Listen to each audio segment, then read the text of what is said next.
there have been so many occasions whereby I've kind of launched headlong into marketing campaigns on the back of what I felt was a great idea, poured time and energy and headspace into those ideas, only to come out the other end feeling like that campaign ultimately flopped and didn't really move the needle. And I've wasted so much resource, so much time, so much energy. And that's something that you've really helped me over the past couple of years to understand and process and get better at. So I thought that would be our launching off point. So let's dive in there. What have you learned about that topic, I guess, that, all the conversations that we've had over the past couple of years that maybe we can pass on to others? Probably important to say that, like, you and I have had multiple conversations about these kinds of themes, right, over the years. And as I've sort of been on my journey, I suppose, finding my feet in the world of tech and kind of making sense of how to build good products for myself, some of those ideas have kind of bled over and helped you, right? So, like, I'm not some kind of all-knowing guru, but certainly I've been on a journey, and that journey has helped both of us, right? So I guess the big thing to say really is that, like, I've worked in tech companies that have been at the sort of more mature end of the scale, bigger companies, 200-300 people, where they have, ostensibly have product market fit, which is, if people don't know, a term that sort of describes a level of product maturity where you know that you have a product that people are willing to pay for, and you're kind of in a slightly different stage of maturity and different way of building products. And I've worked in the sort of startup space. And I think it's the startup experience that's kind of probably been the most useful to you as you've kind of been exploring new things, right? So maybe we spend a bit of time there. For me, the main thing I think that you see in the world of startups, not across the board, but where, in good startups where they're having successes, by and large, they are operating from a place of kind of understanding that they might not be right about everything, right? And it's a kind of very human thing for us to have an idea and for us to go into a new, how did you describe it? A new campaign, right? Or a new project, with this kind of sense of, it's kind of misplaced confidence, right? It's good to have, and you should have this motivation. You need the motivation, but like startups where they do this well, they understand that, like, you should have a strong idea and a strong opinion about kind of the bet that you're making, but you shouldn't hold too tightly onto that. And before you go away and invest loads of time and money, importantly, into something new, you should really be explicit about the risks that you're taking and try to find ways to mitigate those risks and learn as much as you can about kind of those risks before you decide to invest that little bit further. So they kind of go through this iterative process of saying, like, okay, I have this great idea. I think it's a great idea because we all think our ideas are great, right? But how do I take a small step to learn something about either kind of how I'm going to deliver that idea or the people that I'm delivering it to, the marketplace that I'm delivering it into, and those kinds of things, before I decide whether or not it's worth that next level of kind of investment, of energy and time and emotion and all of those things. And so, like, I suppose really good startups understand that they're starting from a point of that one idea. How do we quickly understand whether we're on the right lines, and then how do we pivot? So interesting. And I've kind of really grown to love this stuff. That wasn't sarcastic, even if it sounded that way. I have a horrible habit of these things sounding like horribly sarcastic. The reason why I think it's so interesting for this audience is that, rather, in contrast to startups who take this kind of, I know the word agile gets bounced around a lot. I'm going to use it through lack of a better term at my disposal. But, maybe they're taking an agile approach. They're certainly taking an approach that is one that's similar to the one that you've described. You would hope. I know that your experience has been somewhat different. Video companies are coming at this from, hey, we've monetized a skill and we've been able to turn that into a business. And the result of that in today's landscape, is that kind of, I find, I suppose, with the position that I sit in now, that time and time again, video companies are struggling to kind of get that cut through that they need. the industry has become more and more competitive. Therefore video has become somewhat commoditized, I believe. That's kind of my stance on it, I guess. And the reason why I think this is so interesting is that the big solution that is offered up to that in a marketing sense is to niche into a specific audience, so that you can kind of so that you can build a message which is more attractive, and you can build your knowledge set, and you've got more trust in that specific space. That works really, really well, right? I'm an advocate of that. However, the danger in doing that, which is a significant barrier, I think, to video companies taking that step, is that it's kind of seen as this really black and white thing. Either you kind of take this hard niche, you cut off all of your existing clients, you kind of risk alienating those clients, and you kind of take this really big, bold step, which is like, right, I'm going to kind of take this hard pivot, maybe to use one of the words that you've used, or you don't do it at all. And what I've learned from yourself is that maybe that is too black and white, and maybe there's another way. And so I've kind of, I suppose, over the last couple of years, as you said, taken some of the things that you've learned about in your career change, and felt that there's real value in it in a marketing sense, in that maybe we don't need to decide, what niche we're going to serve for the next 10 years. Maybe we can just kind of dip our toe in the water, take one step in that direction, and kind of feel out whether we're moving in the right direction. Do you think I've learned the right lesson from that, or have I have I led you astray? Have I taken that out of context too far, do you think? There's probably two things to say. The one is that, again, in the world of startups, like, focus is king. Like, where a lot of companies do go wrong is trying to do too much. And they spread themselves too thin. They obviously have limited resources, right? Because they can't make difficult trade-off decisions about who they're going to serve and how, right? And so they try and be all things to all people. And generally speaking, that's a bad way forward, right? But it sounds very familiar, right? If I was going to, talk about the audience that I serve as well, I think that would be a general observation, right? So there are definitely parallels again.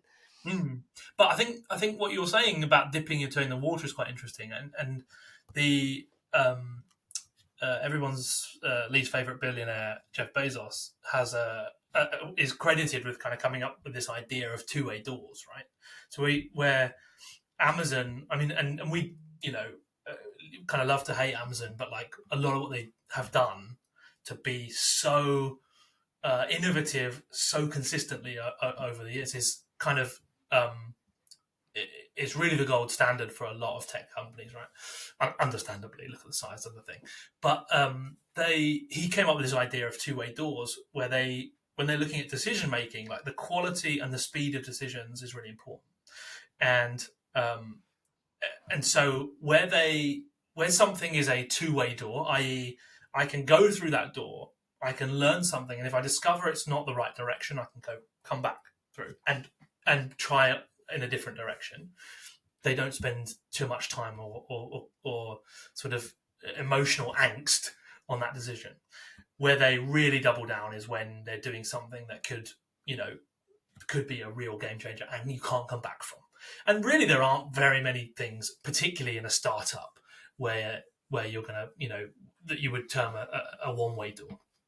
I can't think of a single one-way door I've ever really come across so far in my product career. So in that sense, yes, I think you're right. Like, if you're trying to find your niche, you don't have to. I guess what I'm saying is, don't sit down and go, this is my niche, and throw all your resources that way and commit yourself to a direction, right? Because the thing about humans is that we're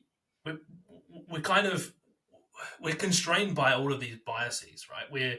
We're actually terrible at making decisions, and we're really good at fooling ourselves into, like, believing we're really smart and that we know what's going on. Well, all of us, none of us do, right? So the best thing about ideas is to have fucking tons of them. Can I swear? Sorry. Is to have tons of them. It just happened. So, I mean, I could say no, but it's already happened. Yeah, that's right. I'll try not to from now on, but is to have loads of them and to very quickly figure out objectively which ones are the good ones. And it's really hard because we get emotionally attached to ideas, but you can take steps to try and kind of prove and disprove things to yourself. And very often, it's not the ideas that you thought were good that actually end up being the good ideas or the right idea for you at that time, right? So like, it's really good to have a strong opinion about a niche that you're interested in and so on and so forth. But the goal is really to figure out as quickly as possible whether or not you should continue down that path or whether you should hop on over to a different one. And how do you do that? Like, what are some of the ways that you can do that? Because I suppose, as you talk about it now, it sounds quite high level, quite conceptual, obviously, but that has to be the starting point. But our community are not from the startup world. You've got incredibly talented creatives, people who have built great businesses. What are the practical ways that they can implement that and they can find out as quickly as possible whether they're on the right lines or not? Yeah, really good question. And look, I wouldn't say that videographers are the only people that struggle with this, right? A lot of tech companies fall into the trap of thinking we have software developers who we're paying, big salaries. Let's build a thing, right? That's like such a drawn out and expensive way of learning whether or not you're doing something right. So there are techniques, lots of them, for doing like learning quickly and going about this stuff. So the first one, and these are essentially experimentation techniques, right? They're generally thought of as kind of like we're experimenting. The most simple one, the one that you can do right here and now, is speak to your customers, right? Like, you'd be amazed at how much you can learn from just talking to people. And when I say talking to people, I don't mean pitching them, right? Again, that's something that a lot of people do. They get excited about an idea. They go into the room and they go, hey, I've had this great idea. What do you think? And because people are polite and generally on the spot, they'll kind of go, yeah, that sounds good, right? But it's a really bad signal. It doesn't really tell you very much. So there are techniques for interviewing well and getting to the kind of uncovering pains and things that you might not know were there. We can talk about that if you want to. The other one that I think is really interesting, right, is something I wish I could do more of, but I don't have the technical skills to do it. But it's an infinitely quicker way of learning something than building, writing code, which is produce a video, right? Like, we have. If you think about a platform like what's the one where you can back different products, Indiegogo, or like what's the one I'm thinking of? You know what I mean, right? Yeah, like crowdfunding, yeah, those kinds of things. Like, they're essentially like prototyping ideas and gauging whether there's value and viability in the idea before they go and invest money in producing these things. And one of the best ways they do that is by making a video to excite people, right? And actually, they're incredible signals because people are actually getting their credit cards out and committing to buying something a year in advance. Like, that's gold dust.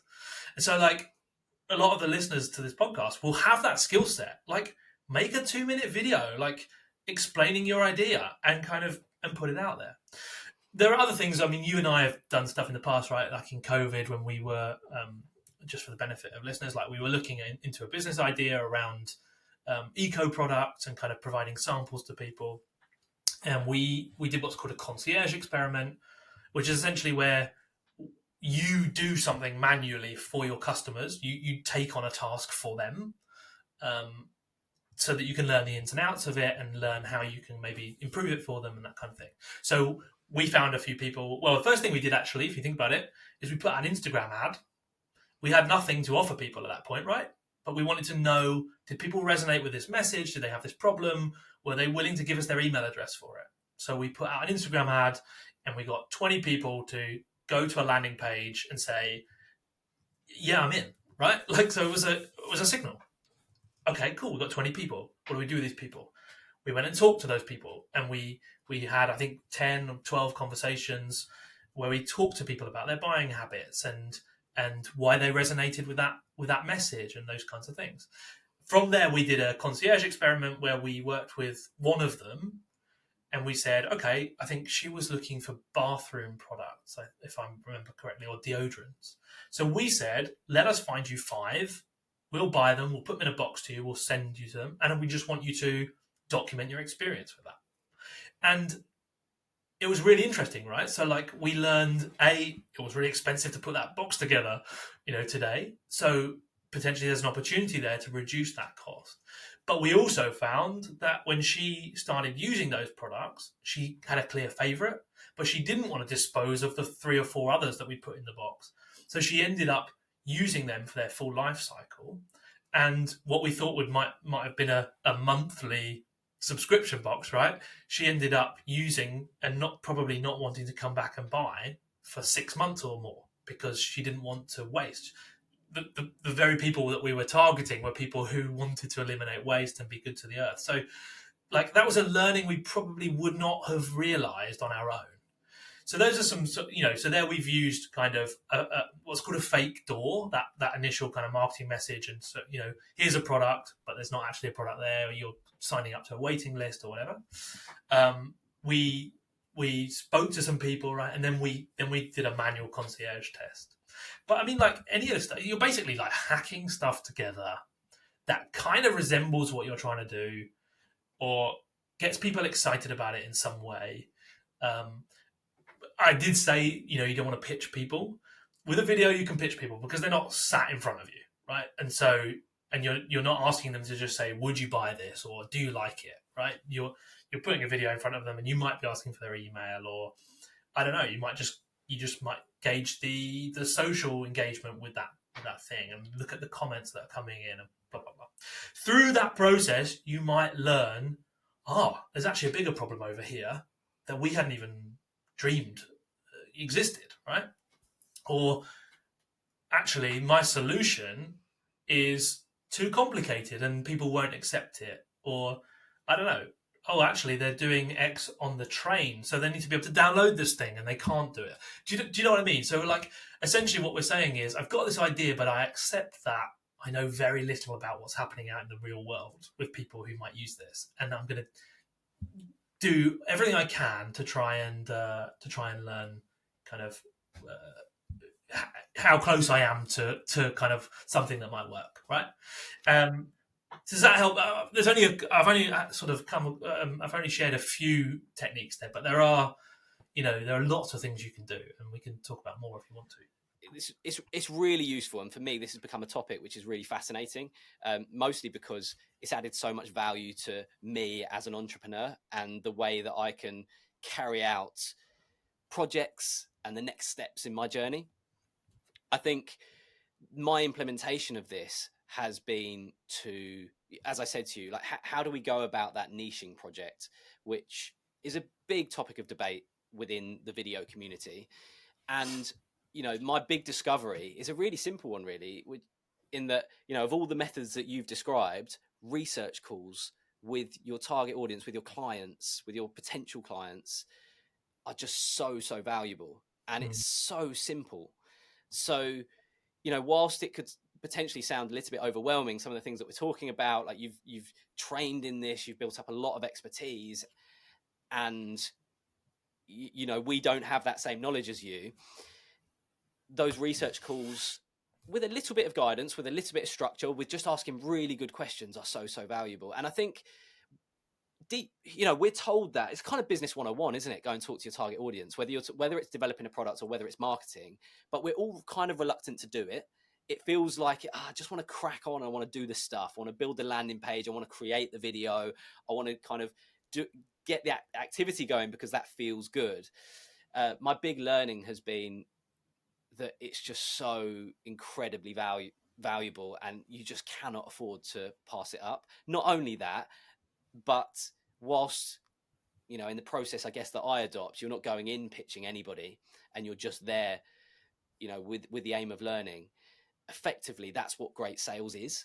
So there's almost like this amazing byproduct whereby you go and you speak to your current clients about the problems that they're encountering, the challenges that they experience, and you really genuinely are there to learn, which sometimes is difficult to show up in that place when you're in like a sales capacity.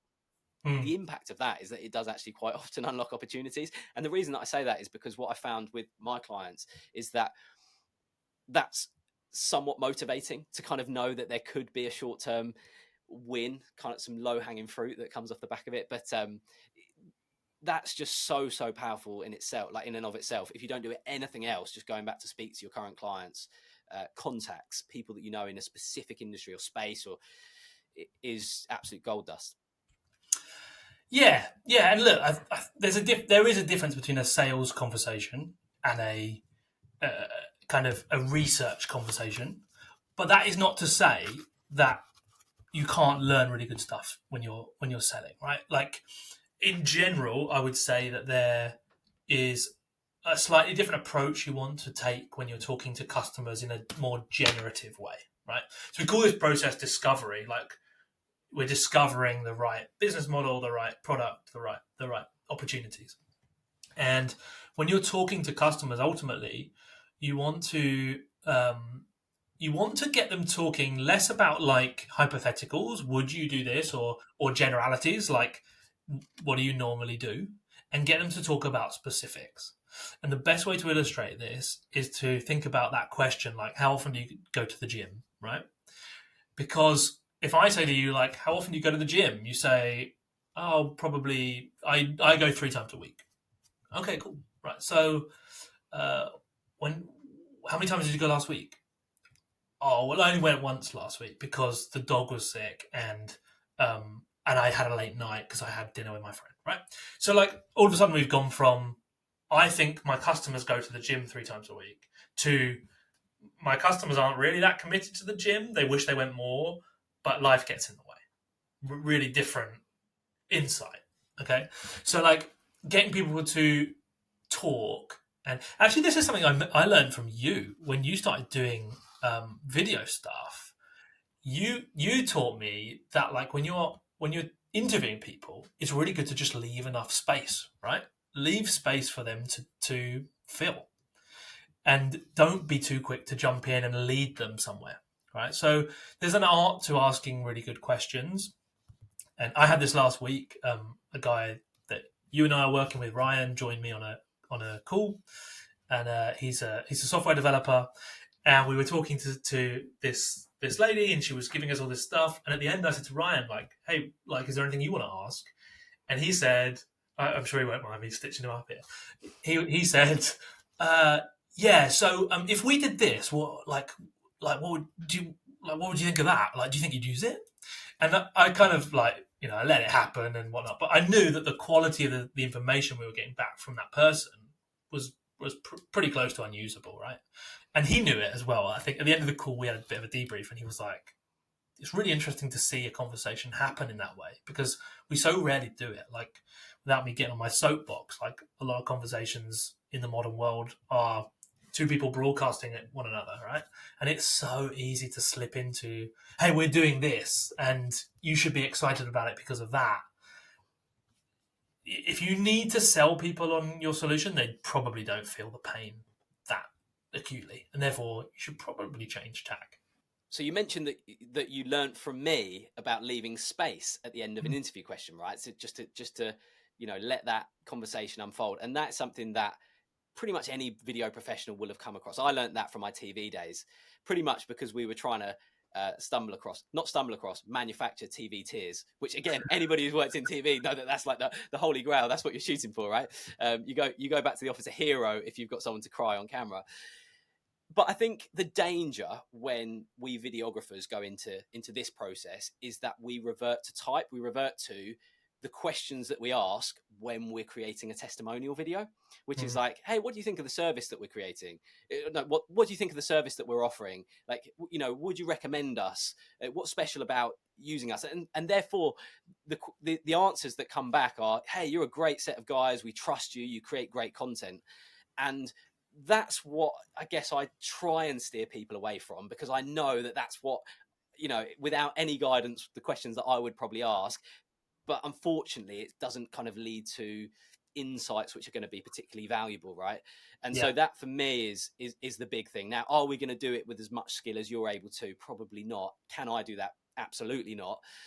you make a really good point about like relying on your script, right?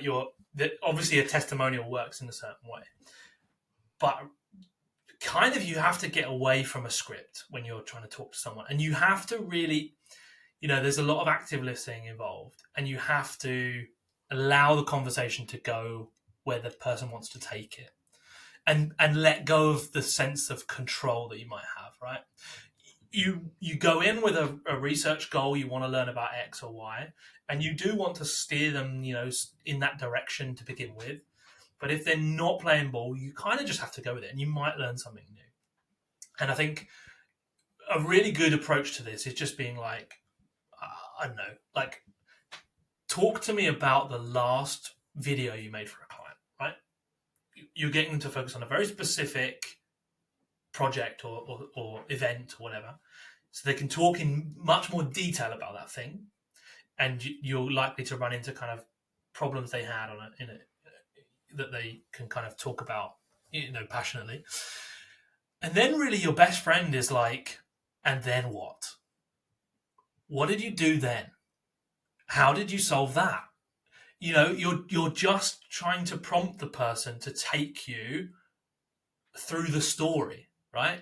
Which is not a million miles from what you guys do anyway. Like, it's storytelling, but you're not the storyteller in this instance, right? You're just trying to get that other person. And look, people, because they think they're being helpful, like to reach for the general, and they will try and pull it back to like, oh, I normally do this. You really want to get them talking about specifics. The example of this that I always tell people about is when we were talking to people about that idea around eco products. Maybe some context is needed. We were looking at like a subscription box with like potentially some like mystery kind of products in that people could try. We were talking to my friend Yasmin, if you remember, Andrew, and she said to us, we said, like, this is basically the idea. We pitched her, didn't we?